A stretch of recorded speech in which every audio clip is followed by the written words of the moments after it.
আমাদের ভাইদের হত্যার বিচার না চায়া শুধুমাত্র চাঁদাবাজির ব্যবসার হাল ধরার জন্য, সন্ত্রাসীর হাল ধরার জন্য, দখলদারিত্বের হাল ধরার জন্য নির্বাচন করছে।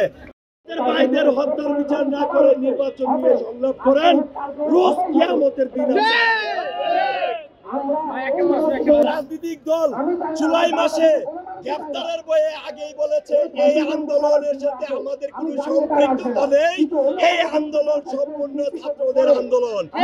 আপনারা দেখেছেন এই রাজনৈতিক দলই আবার হাসিনা পালিয়ে যাওয়ার পর বলছে আমাদের মাস্টারমাইন্ড।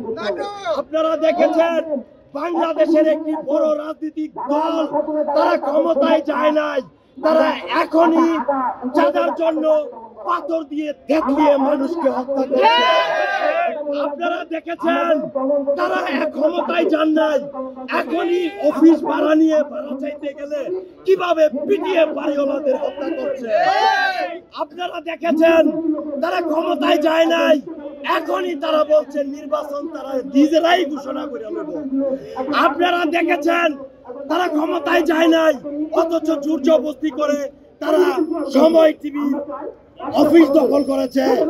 আপনারা এই যারা দখলবাজির সাথে জড়িত, যারা দখল করে আধিপত্য বিস্তার করতে চায় খুনি হাসিনার বাহিনীর মতো একমাত্র বাংলার মাটিতে, তারাই নির্বাচন করছে নিমহারামের মতো।